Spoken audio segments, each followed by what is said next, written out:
And then Trump goes, oh, don't worry, because we're going to own it later.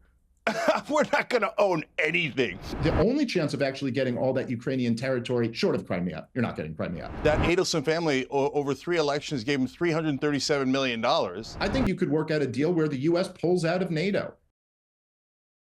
Let's watch a Piers Morgan panel with the likes of Cenk, Uygur, Dave Smith, and a few others as they discuss Donald Trump and largely his foreign policy. So be sure to click like on this video. It helps out the channel a lot, and subscribe if you haven't already. It's obviously because of his donors, right? I mean, Miriam Adelson gave him, that Adelson family over 3 elections gave him $337 million. Haaretz reported that she wanted portions of the West Bank and Gaza Strips annexed. So why is Trump saying we're going to own it?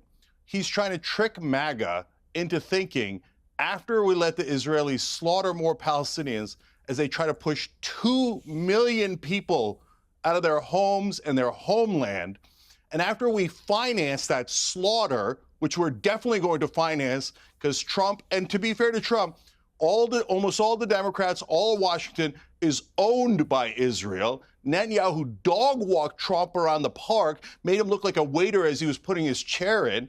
So we're going to pay for all that slaughter. And then Trump goes, oh, don't worry, because we're going to own it later. We're not going to own anything. You think Israel's going to give it back to us? Yeah, another topic the left was always right on. First, Sheldon Adelson gave Trump hundreds of millions of dollars in 2016 or throughout his first presidency. Now, his wife, Miriam Adelson, in this cycle gave him $100 million. This is who we can thank for his picks like Mike Huckabee, Mike Waltz, and Marco Rubio in the cabinet, as well as Trump's new plan to annex Gaza and his seeming willingness to sacrifice American lives to do so, because he's someone whose entire agenda is just bought and paid for, and it's no different with him enabling genocide. He just has to sell it in a way that his MAGA cult will believe it's still a win for us, because they were just telling us how war and imperialism and interventionism and all of this is so bad, but now they'll be selling us on why getting involved in the Middle East again after Democrats just got us out the last time Republicans got us in there is a good idea. Who rebuilds Gaza? That way Israel who doesn't have pays to for do it? it. Who The U.S. rebuilds it? doesn't have to do it. Yeah, I know, I'm getting to it. And so then, I know Israel would never pay for anything. They'd try to make us pay for it. Right, We so have who to pay does? for all their bills. So you can't, so then you go to the Arab countries, United Arab Emirates, Qatar, Saudi Arabia, and you say, oh my God, we got a deal. We got a 2-state solution. The Palestinians are going to finally have a homeland. Now you guys pay for the rebuilding. I guarantee you that they do that. That is an easy solution. The only thing blocking that solution, and that way America doesn't pay anything. There's no more killing. There's peace. The only ones blocking that are Israel, because they don't want 2 states. They want to steal Gaza, and now they just said it. They want the other people, it. They're going to steal it. But the other people, so there's no question about it. Cenk, this all sounds utopian and so easy. Cenk is almost spot on, because you can actually go a step further than what he's saying. We know the Arab countries would step in and paying to rebuild Gaza. They have put forth the Arab Peace Initiative multiple times, first in 2002, then again in 2007, again in 2017 at the Beirut conference or whatever it's called, with them speaking of still being willing to do it in 2024. It's endorsed by the entire Arab League, which is 22 Arab countries, and it offers the normalization of relations between the Arab nations and Israel. The Arab countries then funding the rebuilding of these occupied territories, and in return, Israel just has to fully withdraw from the occupied land, which the ICJ has also ruled they are illegally occupying. So it's not just like the opinion of the Arab countries saying you're occupying this. No, it's illegally constituted to be occupied territory.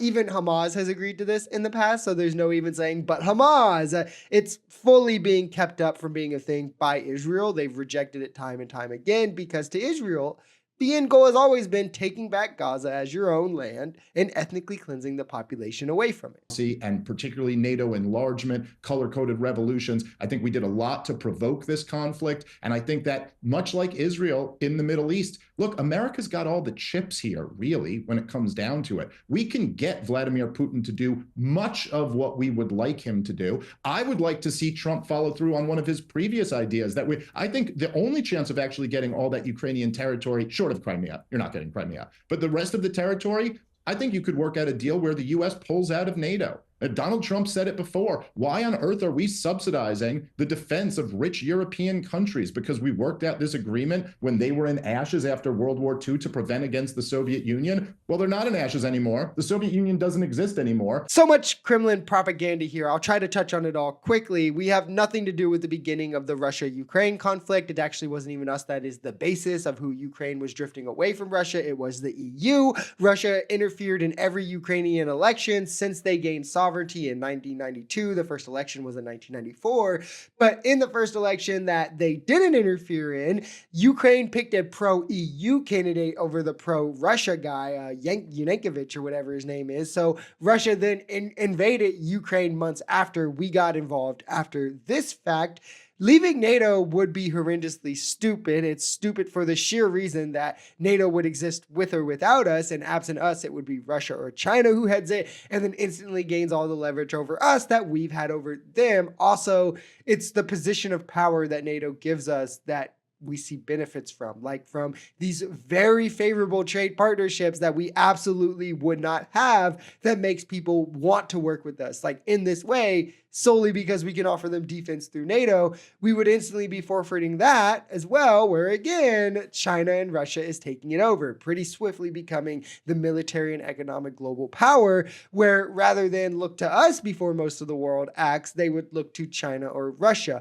Russia wants this, which is why they probably pay a fat bag to people like a Dave Smith to spread this kind of propaganda, to get America to drift away from NATO support. This idea that countries will want to work with us just because we're America is asinine. We don't have high manufacturing infrastructure. We don't manufacture things here that are unique, at least not a lot of things in terms of what you can get from China or these other countries for a lot cheaper. It's because of the defense we can offer them, the strategic position that they could gain based off us being the country that the entire world essentially looks to, is why countries want to work with us. We also, like our military size, technology, strength, relies on a lot of contracts that we only are privy to because of NATO as well. But these people want you to pretend that NATO only exists for us to give European countries money and to scare Russia. The only time Article 5 of NATO was invoked was on U.S. soil. That's also a very pertinent point here.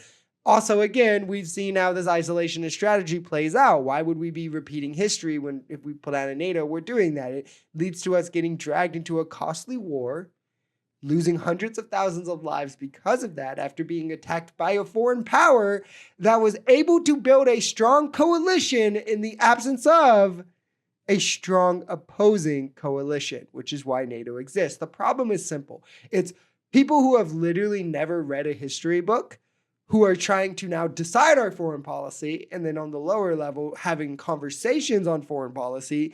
And history is a pivotal part in having any logical foreign policy chops. But they're just going off the vibes. MAGA just goes off the vibes. They don't really care about facts because facts are inconvenient to their feelings. Facts have a liberal bias.